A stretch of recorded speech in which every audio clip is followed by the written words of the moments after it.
열왕기상 6장 11절에서 13절 말씀입니다. 구약성경 519페이지에 있습니다. 열왕기상 6장 11절에서 13절 말씀입니다. 열왕기상 6장 11절에서 13절 말씀입니다. 제가 봉독해 올리겠습니다. 여호와의 말씀이 솔로몬에게 임하여 이르시되 내가 지금 이 성전을 건축하니 내가 만일 내 법도를 따르며 내 율례를 행하며 내 모든 계명을 지켜 그대로 행하면 내가 내 아버지 다윗에게 한 말을 내게 확실히 이룰 것이요 내가 또한 이스라엘 자손 가운데 거하며 내 백성 이스라엘을 버리지 아니하리라 하셨더라. 아멘. 할렐루야. 오늘도 정말 잘 오셨습니다. 우리 옆에 있는 분 한번 축복하고 인사하겠습니다. 살롬살롬 행복한 주일입니다.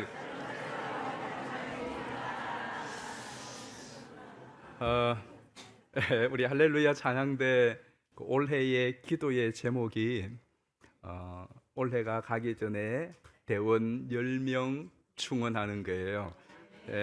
그래서 자리는 10명 어디에 앉죠? 근데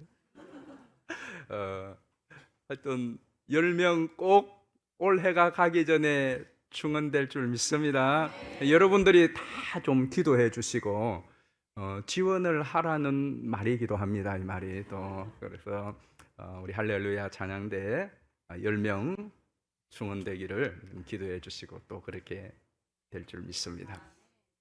세간에 잘 알려진 그런 이야기입니다만은 마틴 루터가 종교 개혁의 기치를 들었을 때 마치 난공불락과 같은 거대한 종교 지도층에 대하여 때로는 회의와 한매를 느끼고 또 역부족임을 느낄 때 너무나 지치고 힘들어서 두문불출하고 집안에 참 낙담한 마음으로 있을 때였습니다.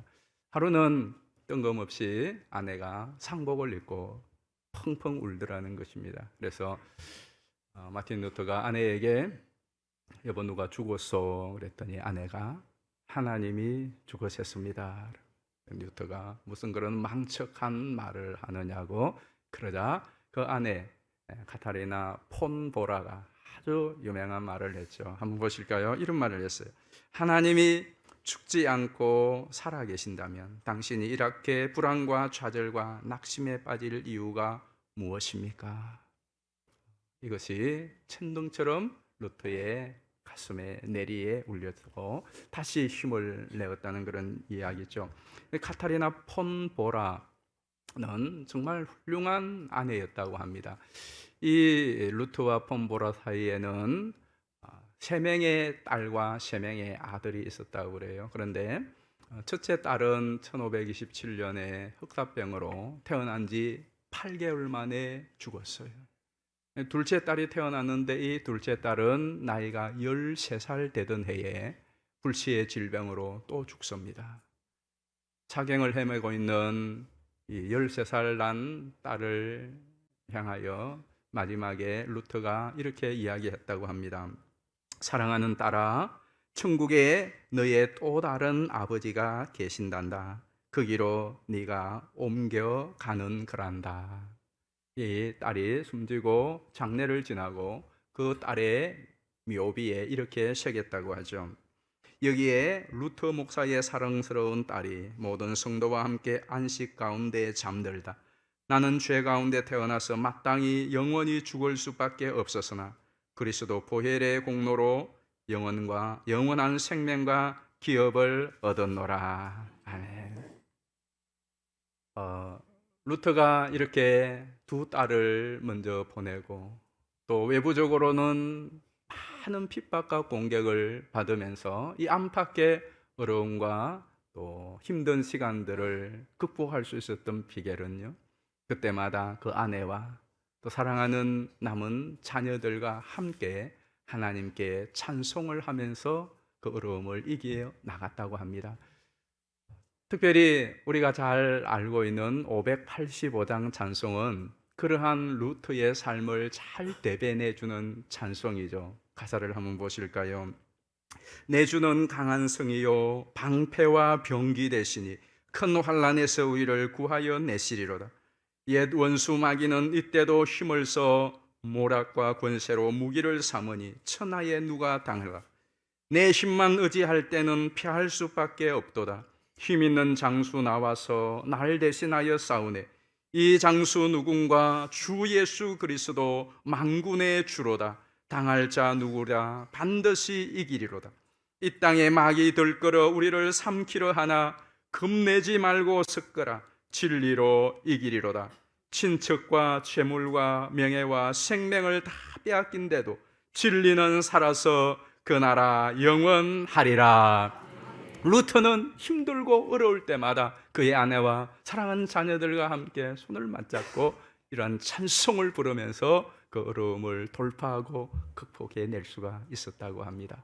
여러분은 현실이 어렵고 고달플 때에 여러분의 아내와 남편과 혹은 자녀들과 가족과 함께 둘러앉아서 부를 찬송이 있었어요. 정말 너무나 힘들고 어려울 때에, 막막할 때에 얘들아 모여 엄마 아빠 우리 함께 찬양하자 하고 힘차게 찬양하는 그런 찬송이 있습니까? 우리가 잘 아는 구약 인물 중에 가장 어려움과 고난과 박해를 많이 겪었던 사람이 다윗입니다. 그의 젊음을 송두리째 그리고 왕이 되고서도 내 전쟁을 하면서 자식의 반란과 그 죽음까지 맛보는 쓰라린 쓴 물을 마시는 것 같은 인생의 고난의 시간들을 지냈던 다윗. 근데 그 다윗이 그 어려움과 고난을 어떻게 극복할 수 있었겠습니까? 수많은 찬송을 통하여 극복했죠. 다윗 인생의 노년에 그의 인생을 정리하면서 지었던 찬양, 불러 들었던 찬송, 신앙 고백이 있다면 시편 18편이죠. 우리 시편 18편 우리가 너무나 잘 아는 말씀입니다. 한번 보실까요? 나의 힘이신 여호와여, 내가 주를 사랑하나이다. 여호와는 나의 반석이시요 나의 요새시요 나를 건지시는 이시요 나의 하나님이시요 내가 그 안에 피할 나의 바위시요 나의 방패시요 나의 구원의 뿌리시요 나의 산성이시로다. 내가 주를 의뢰하고 적군을 향해 달리며 내 하나님을 의지하고 담을 뛰어넘나이다. 여호와는 살아계시니 나의 반석을 찬송하며 내 구원의 하나님을 높일지로다. 아멘. 우리 46절은 힘차게 같이 한번 읽어볼까요? 46절 같이 한번 읽어보겠습니다. 시작. 여호와는 살아계시니 나의 반석을 찬송하며 내 구원의 하나님을 높일지로다. 아멘. 정말 그렇게 믿으시는 분들은 우리 다윗의 찬송 한번 부르고 말씀드리면 좋겠습니다. 나의 힘이 되신 여호와여, 내가 주님을 사랑합니다. 나의 힘이 되신 여호와여, 내가 주님을 사랑합니다. 주는 나의 반석이시며 나의 요새시라. 주는 나를 건지시는 나의 주, 나의 하나님, 나의 피할 바위시여, 나의 피할 바위시여 나의 방패시여. 누구의 하나님? 나의 하나님, 나의 하나님, 구원의 뿌리시여, 구원의 뿌리시여 나의 산성이 나의 하나님,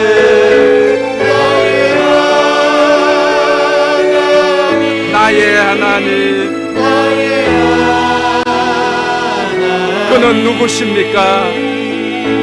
그는 나의 여호와, 나의 구세주, 나의 구세주.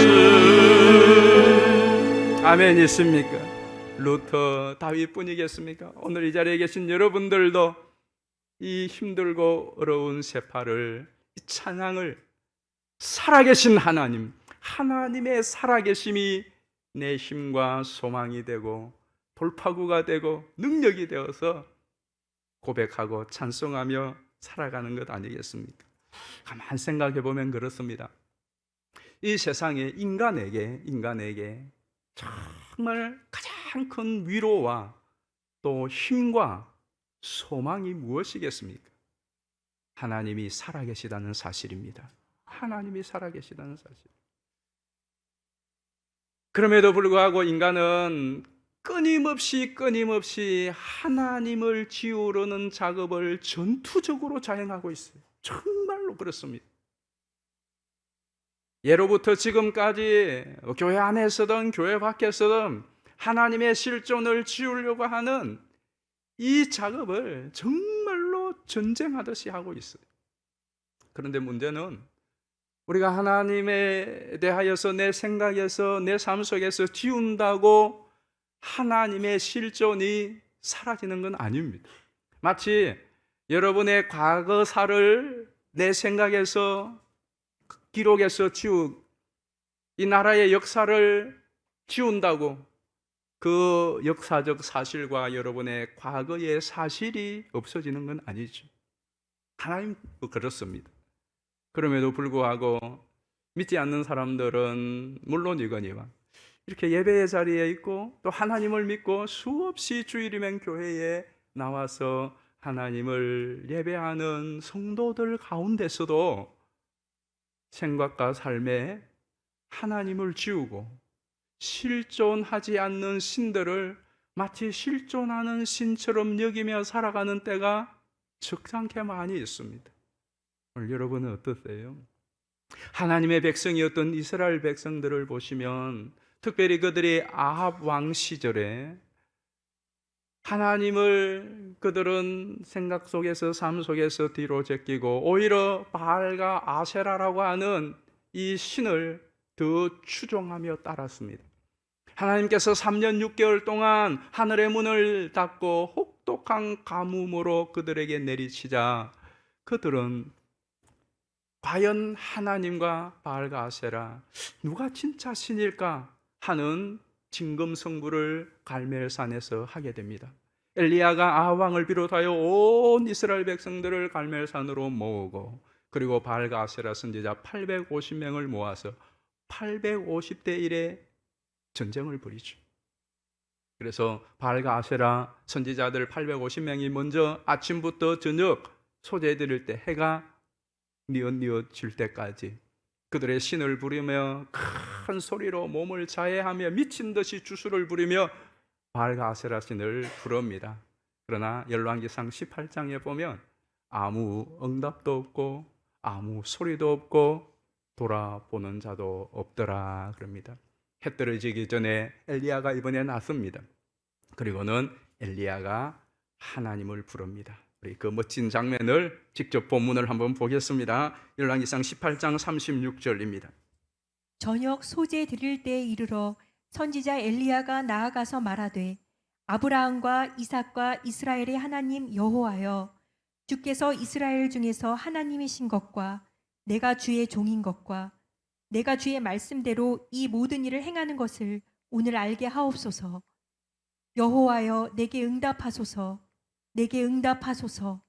이 백성에게 주 여호와는 하나님이신 것과 주는 그들의 마음을 되돌이키심을 알게 하옵소서 하매 이에 여호와의 불이 내려서 번제물과 나무와 돌과 흙을 태우고 또 도랑에 물을 핥은지라 모든 백성이 보고 엎드려 말하되 여호와 그는 하나님이시로다. 여호와 그는 하나님이시로다 하니. 아멘. 자, 이 39절은 우리의 고백으로 다 같이 한번 읽어보겠습니다. 시작. 모든 백성이 보고 엎드려 말하되 여호와 그는 하나님이시로다. 여호와 그는 하나님이시로다. 아멘.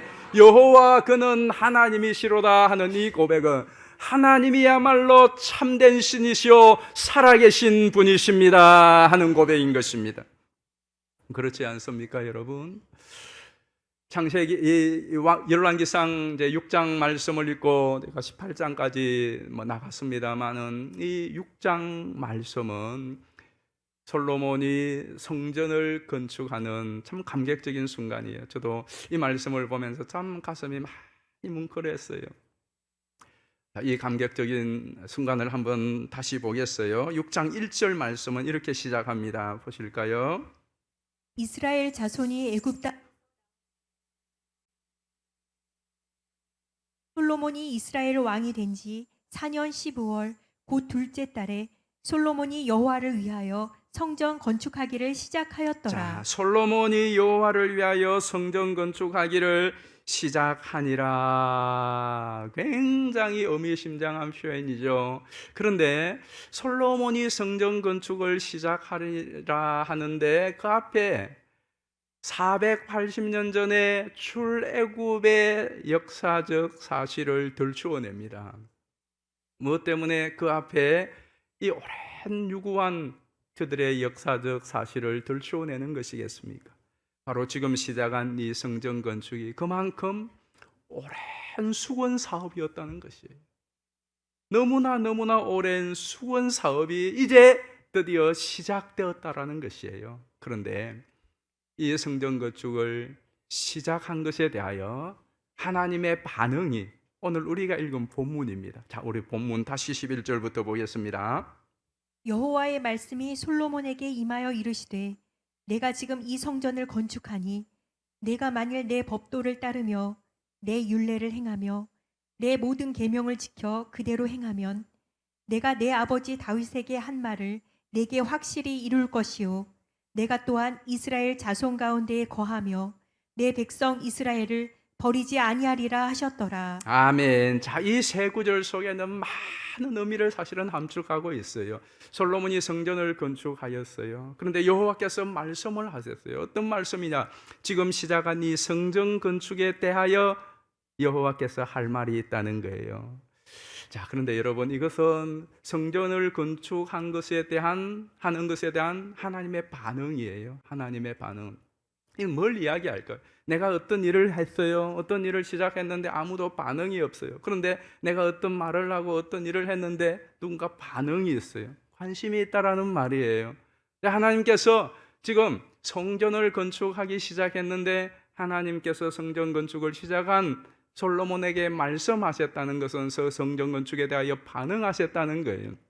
그런데 그 반응이 나쁜 반응이에요? 좋은 반응이에요? 좋은 반응이에요. 아버지 다윗에게 한 그 약속, 그 축복의 언약의 말씀을 다시 한번 견고하게 해주는 말씀이에요.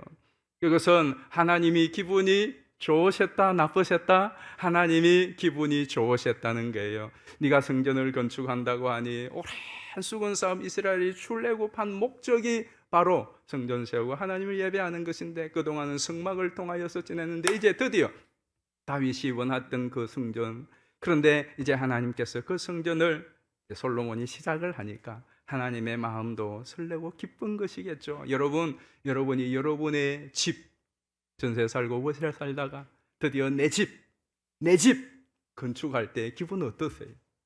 내 집을 건축할 때에 우리가 새로운 집에 이사만 해도 이사 갈 날 받아 놓으면 설레고 기쁜데 내 집을, 내가 살 집을 짓는다. 얼마나 기쁘고 좋습니까? 우리 서울서교에 새 성전을 저곳에 건축하고 있으니 그 건축을 생각하고 9월에 10월에 입당할 것을 생각하면 벌써 마음이 설레고 기쁩니다. 하나님께서 성전을 건축한다는 이것 때문에 하나님께서 참 기쁨이 가득하십니다. 그런데 여러분, 하나님은 왜 성전을 건축하는 것이 하나님의 기쁨이 될까요? 여러분 그렇게 생각하세요? 우리가 성전 건축하는 것이 하나님의 기쁨이다. 아멘이십니까? 그렇게 생각돼서 뭐 때문에 하나님이 기뻐하실까요? 사실은 하나님께서 새 집 하나 건축하니까 집 하나 생겨서 좋다, 큰 거 아니에요. 하나님은 우리가 건축하는 그 건물에 하나님의 거주를 제한받으시는 그런 분은 아닙니다. 온 우주, 이 온 삼라만상과 온 우주의 은하계가 다 하나님의 처소인데 뭐 성전 하나 건축했다고 거기에 하나님이 제한되고 그 집 하나 얻었다고 그 기쁨이 되겠습니까? 하나님의 기쁨은 바로 거기에 우리와 함께 거할 우리 때문에 기쁜 것입니다. 하나님께서 새 성전을 건축하고 솔로몬이 지금 성전을 건축하는 그것이 하나님의 기쁨이라면 그것은 하나님의 집 하나 생기는 것이 아니라 솔로몬과 그 백성들 때문에 기쁘신 거죠. 무엇 때문에요? 그게 하나님이 이 백성들과 만날 정해진 처소가 되는 거죠. 백성들의 입장에서 그러니까 여러분이 자식에게 집을 주면 얼마나 기쁩니까? 내 집이 생기는 것보다 자식의 집 생기는 것을 더 기쁘게 생각하죠. 왜 그렇죠? 내 재산 하나 늘었습니까? 아니죠. 그 자식이 그 집에서 행복하게 살 걸 생각하니 그게 기쁜 것이죠. 하나님의 마음이 그거거든요. 그래서 하나님께서 우리 때문에 우리는 보여야 되죠. 공간에 제한이 있어. 그래서 하나님께서 거기서 우리를 만나시고 우리를 치유하시고 회복시키시고 또 세상에 나아가 살아갈 힘을 주시는, 그래서 하나님과 함께 교통할 그 사실로 인하여 사실은 기쁜 것이죠. 오늘 우리의 성전 건축의 의미도 사실은 그래요. 그래서 성전 건축이 우리 성도에게 축복이요 기쁨인 이유가 거기에 있는 것이에요. 그런데 한 가지 우리가 정말 중요하게 짚고 넘어가야 될 사실이 있습니다. 제가 사실 이 본문을 가지고 설교 제목을 줄 때에 목요일 날 하나님의 설레임이라고 하는 제목으로 설교 제목을 줬어요. 그리고 계속 묵상을 하다가 문득 생뚱맞게 이런 생각이 들었어요. 하나님의 생존은 사실인가 하는 제목으로 바꿨어요. 강도사님에게. 왜 이런 생뚱맞은 생각이 들었느냐 하면, 제가 믿음이 좋잖아요. 네. 저는 제가 생각하기로 정말 믿음이 좋다고 저 스스로 생각합니다. 여러분이 인정을 하시든 안 하시든. 제가 지금 태어나서 지금까지 사는 동안 오늘 여기에 오늘 또 이 자리에서 여러분에게 설교를 할 수 있는 것은 하나님이 살아계신 증거라고 저는 확실히 믿습니다. 하나님을 제가 만나고 하나님의 음성을 듣고 또 삶의 순간순간마다 하나님이 때를 따라 도우시고 공급하시고 사람을 붙여주시고 하는 이 모든 것이 인간의 해석으로는 답이 나오지 않는 상황, 하나님께서 정말로 살아계셔서 도우시고 함께 하시지 않았다면 해석이 안 되는 그런 상황들이 수두룩 뻗어가요. 제가 살아온 날 수만큼이나 하나님의 살아계신 증거들을 여러분들에게 증언할 수 있어요. 그리고 또 무슨 일을 만나도 그렇게 큰 걱정이 안 돼요. 제 아내는 저하고 살면 굉장히 답답하죠. 근데 저는 믿는 데가 있거든요. 믿는 데가. 뭐 상황이 어찌 되든지 어떤 일이 일어나든지 믿는 데가 있어요. 그리고 그 믿음이 지금까지 한 번도 틀리지 않았고요. 또 하나님께서 앞으로도 버리시고 외면하실 일이 없다고 저는 확실히 믿어요. 정말로 하나님이 살아계셔서 나와 함께 하심을 저는 확실히 믿고, 그런데 그런 저도 가끔씩은 하루에도 몇 번이고 어떤 때는 하루 내내 하나님이 진짜 살아계실까? 천국은 진짜 있을까? 사람이 죽으면 끝이지 진짜 죽으면 뭐 천국과 지옥이 있어서 그걸로 갈까? 하는 생각을 하루에 몇 번씩, 어떤 때는 하루 종일 그런 생각을 할 때가 있습니다. 제가 하나님을 만나 또 하나님의 음성을 듣기도 하고 또 하나님께서 정말 인간으로서는 생각지도 못했던 불가능했던 일들을 기도했는데 톡톡톡 일이 풀려나갔어요. 근데 그게 진짜 하나님이고 하나님의 음성이고 하나님이 계시기 때문에 그런 것일까? 아니면 우연, 내가 착각하고 있고 뭐 그런 일은 하나님 안 믿는 사람에게도 일어나고 우리가 환상도 볼 수 있고 환청도 들을 수 있고 그걸 하나님이라고 어떻게 할 수 있을까? 이런 생각을 해요. 그리고 많은 사람들이 하나님의 살아계신 뭐 기적의 간증, 안전뱅이가 살아나고 죽은 자 살아났는데도 불구하고 뭐 그런 일이 있을 수 있죠. 있을 수 있잖아요. 예수를 꼭 안 믿어도 그런 일들이 일어나는데 있을 수 있는데 그걸 꼭 하나님이라고 어떻게 단정 지을 수 있을까? 천국도 마찬가지. 천국을 뭐 갔다 온 사람들이 이야기하는데 이야기 들으면 다 다르잖아요. 그리고 실제로 성경에 이야기하는 것 똑같지도 않고 성경에 이야기하는 것도 그것도 우리가 이해할 수 없는 그 수많은 복잡한 어떤 표현들이고, 그러니까 그런 것들을 어떻게 우리가 단정적으로 존재하다고 할 수가 있을까? 사람이 죽으면 끝이지. 이 죽은 우리가 과연 그 생각하고 있는 천국과 지옥에서 그런 것이 그냥 허구고 또 사람들의 어떤 신념이고 또 이 기독교 종교 집단의 어떤 사상이지 그게 진짜라고 할 수 있을까 하는 생각을 정말 가끔씩 합니다. 이 설교를 준비하면서도 하나님 정말로 살아서 실존하는 분이 맞는가 이런 생각이 들어요. 그러면서 저도 믿음이 좋다고 하는 저도 그런데 여러분들은 어떨까 하는 생각이 살짝 들었어요. 여러분은 어떠세요? 만약에 하나님이 실제로 살아계시지 않는다면 우리의 이 신앙의 행위는 이렇게 예배 드리는 거 정말 바보스러운 일이고 우스꽝스러운 일이에요. 그때마다 저는 빨리 생각을 정리해야 되잖아요. 그래서 성경을 봅니다. 성경을 보면 성경은 창세기에서 요한계시록까지 하나님 이야기로 수두룩 팍팍합니다. 온통. 그리고 오늘 우리가 읽은 성경에도 여호와께서 솔로몬에게 말씀하시니라. 자, 여기부터 이제 문제를 풀어나가야 돼요. 성경을 보면 여호와께서 하나님께서 다윗에게 솔로몬에게 이스라엘에 쫙 했단 말이죠. 근데 이스라엘이라고 하는 이 존재는 이 국가는 가상에 있다가 사라진 국가도 아니고 지금도 멀쩡하게 존재하는 국가라고. 이 이스라엘에 이 사람들을 뜯어 올라가면 솔로몬이 실제로 있었고 다윗이 실제로 있었고 그렇단 말이죠. 그럼 이들과 관계된 모든 역사, 예루살렘 성전이 지금 허물어졌지만 그 터에 실제로 성전이 있었다고요. 근데 그걸 하나님이 설계하시고 말씀하시고 하나님이 저들의 실존 인물과 역사 가운데 해 주셨더라가 놓은단 말이죠. 만약에 여러분 우리 국사책에, 우리 역사책에 세종대왕 또 이순신 장군 허준이 있습니다. 아시죠, 이분들? 가상의 인물이 아니에요. 제가 그 또 후손이지 않습니까? 우리가 다 보면 다 그 걸려 있거든.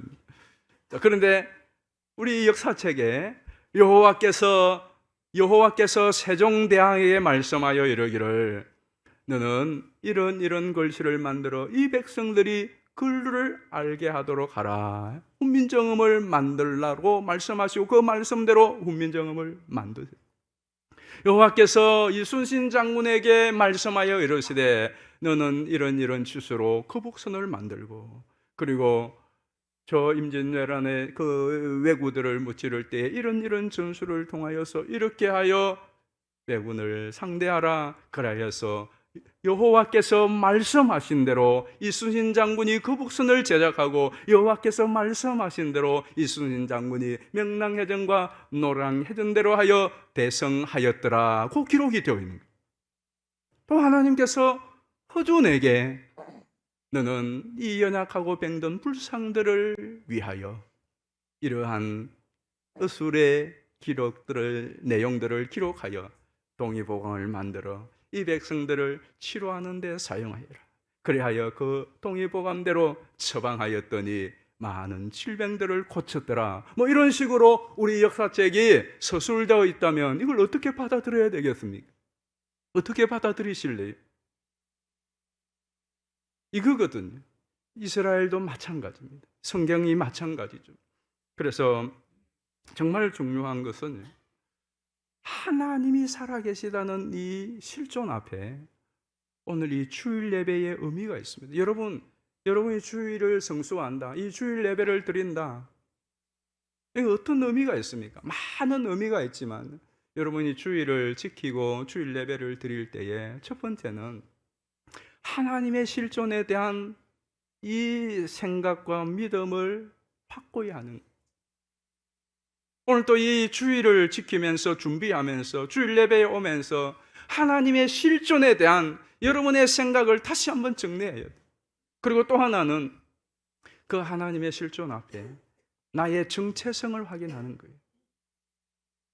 하나님의 살아계심 앞에 나는 어떤 존재인가?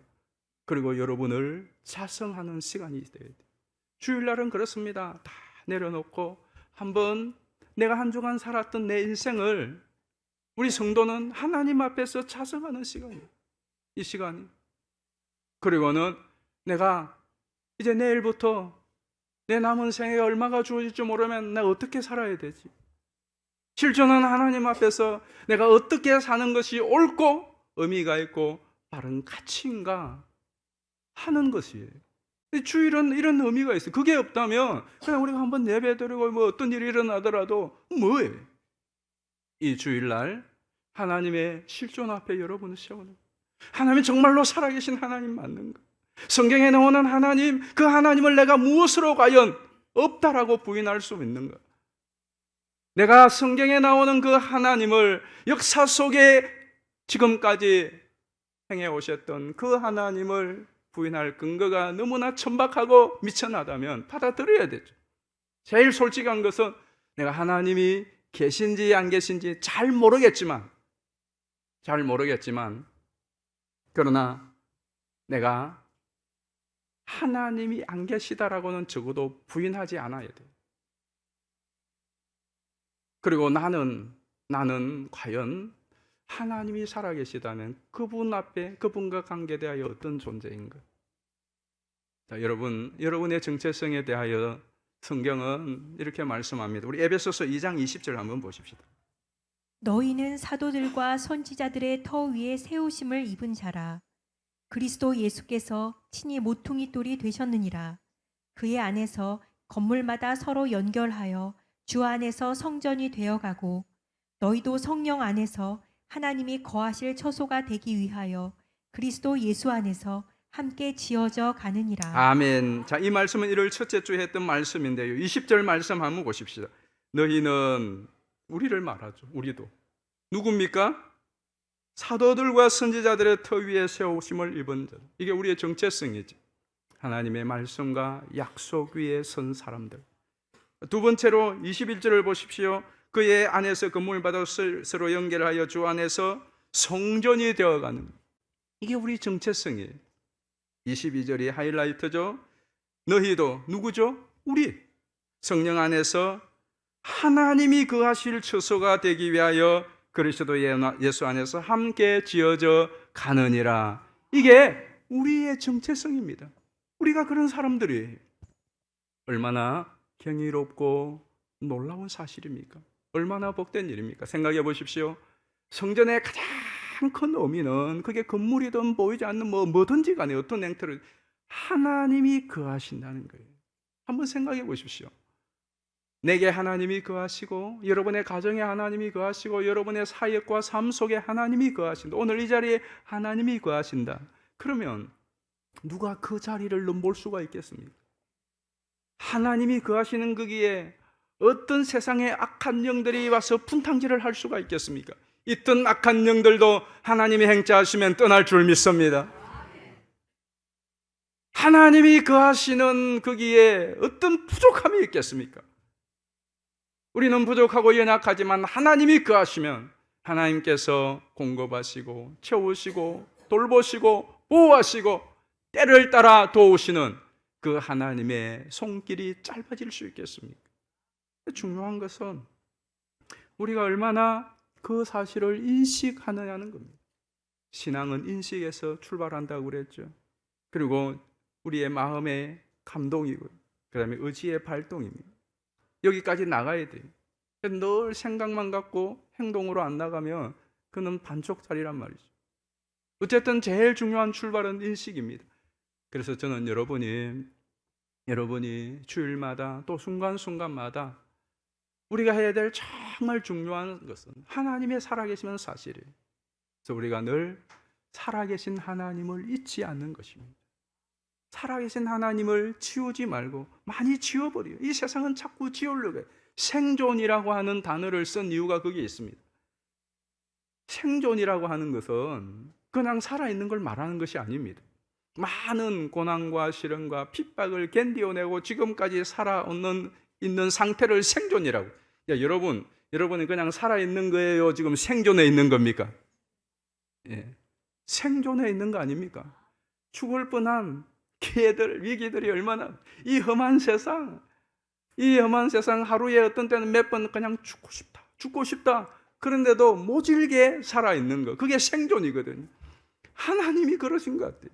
얼마나 많은 사람들이 하나님을 죽이고 하나님을 지우고 하나님 없다고 그러고, 우리조차도 살아가면서 하나님 없는 사람처럼 살아가는 그 텀바구니 속에서 하나님은 여전히 살아계시는 것입니다. 오늘 우리도 하나님 죽은 줄 알았는데, 우리 교회 하나님 안 계신 줄 알았는데, 나는 하나님 없는 줄 알았는데, 내 생각에 하나님을 다 지워버리고 살은 줄 알았는데, 어느 날 하나님이 불뚝 살아계시는 것입니다. 생존해 계시는 것입니다. 그래서 우리가 하나님이 한번 따라합시다. 하나님은 살아계시다. 너는 사실을 계속해서 인식하는 것. 그리고 그 살아계신 하나님의 말씀에 순종하는 것입니다. 솔로몬의 성전을 지을 때 하나님이 불쑥 나타나셔서 솔로몬에게 명령하는 것이 이것입니다. 오늘 말씀이 바로 그 말씀입니다. 하나님께서 솔로몬이 성전을 건축하는 그 건물 자체를 하나님이 원한 것이 아니라 그 건물을 짓는 저들의 신앙에 하나님이 더 기뻐하시고 관심이 있다, 이 말씀입니다. 하나님께서 우리가 저 건물을 얼마나 잘 완공하고 잘 짓느냐 하는 것보다 더 중요히 여기시는 것은 저 건물을 저렇게 짓는 우리의 신앙을 하나님은 정말로 더 귀하게 여기시는 겁니다. 실제로 성전을 건축하다 보면 함께 기도해야 돼요. 그러다 보면 믿음이 생기는 거죠. 성전을 건축하려고 하니까 어떤 때는 물질을 투자해야 돼요. 돈이 있어야 되잖아요. 그러니 전에 한 번도 하지 못했던 큰 헌금도 하게 돼요. 도무지 상상할 수도 없었던 적금 통장을 깨서 헌금을 드린단 말입니다. 그걸 통하여 뭐가 생기는 거죠? 믿음이 생기는 거예요. 그 헌금을 하면서 믿음이 생기고요. 그리고 그 성전을 지으면서 가슴을 졸이고 또 설레이기도 하고 또 비전을 품기도 하고 그러면서 믿음이 생기는 거예요. 그러니까 성전 건축은 단지 건물을 짓는 것이 아니라 그 건물을 지으면서 참여하는 저와 여러분의 믿음이 지어지고 생기는 것입니다. 바로 하나님이 그것을 원하시는 거죠. 하나님께서 성전을 짓도록 하시고 그 성전을 허락하신 것은 그 성전 건물 자체가 아니라 그것을 짓고 그것을 대하는 저들의 마음, 그게 믿음이 있는 것이죠. 그래서 제가 우리 교회가 성전 건축을 시작하면서 올 초에 세 가지의 함께 성전을 짓자고 했죠. 자, 첫 번째 한번 읽어봅시다. 같이 읽습니다. 시작. 건물 성전과 신앙 공동체 성전을. 이게 이번에 우리에게 주어진 가장 큰 신앙의 어드밴테이지예요. 교회 건축하는 교회와 하지 않는 교회 중에 우리가 큰 유익이 있다면 저 건물이 지어지는 것을 눈으로 보면서 우리 자신의 신앙의 집이 어떤가를 볼 수 있는, 그게 건물을 짓는 사람과 짓지 않는 사람의 가장 큰 축복 중에 하나. 그냥 우리가 신앙생활 하다 보면 그냥 지나갈 수 있어요. 그런데 이제 우리 지금 기초 정리가 끝났어요. 이제 아마 이번 주 중에 이제 흙을 파기 시작할 거예요. 그걸 보면서 나도 신앙의 기초를 닦아야 될 부분이 없는가? 유익이잖아요. 건물에 막 흙을 이제 퍼내는 거예요. 흙을 퍼내는 것을 보면서 나도 내 속에 퍼내야 될 게 없는가? 뽑아내야 될 게 없는가? 쓰레기와 같은 거 없는가? 그거죠. 그리고 이제 골조가 세워지는 것을 보면서 나의 신앙의 집, 말씀의 집, 기도의 집, 헌신과 성경과 사랑의 집들은 어떻게 되는가? 그걸 보면서 내 신앙의 성전을 세워가는, 그게 축복인 것입니다. 하나님 원하시는 건 그거죠. 자, 두 번째 같이 읽어봅니다. 시작. 모든 성도가 함께 성전을 지어가자. 하나님께서는 예루살렘 성전을 건축할 때에도 하나님께서 그냥 쫙 지을 수 있지만 이 백성들이 함께 성전을 짓도록 하셨어요. 에베소 2장에도 함께 지어져 가느니라. 내 혼자만 신앙이 쑥 자란다고 되겠어요? 같이 우리 수능도 자라야죠. 우리 가족들도, 우리 자녀들도 같이 신앙이 자라야죠. 우리 전도의 다른 회원들도 같이 신앙이 자라야죠. 같이 지어져요. 우리가 저 성전 건축하는데 10만씩 같이 참여하는 거, 같이 신앙이 성장하기 위해서 함께 같이 헌금하는 것, 함께 같이 현장도 방문하는 것, 함께 같이 하는 것은 단지 어떤 일을 이루기 위한 것만이 아니라 그걸 통하여 우리가 같이 신앙이 성장해 가도록 합니다. 마지막 세 번째로 같이 한번 읽어보겠습니다. 주님과 함께 성전을 그렇습니다.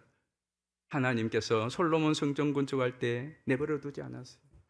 내가 보고 있다, 내가 함께 하고 있다. 오늘 말씀 그거잖아요. 반응하는 것.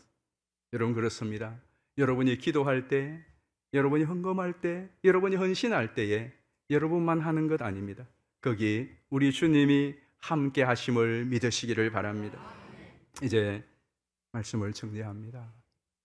여러분 정말로 하나님의 살아계심을 믿으십니까? 하나님이 살아계신가? 그 하나님의 살아계심 앞에 여러분은 정말 두려워하고 염려하고 지금 많이 불안해하고 근심하는 이유는 무엇입니까?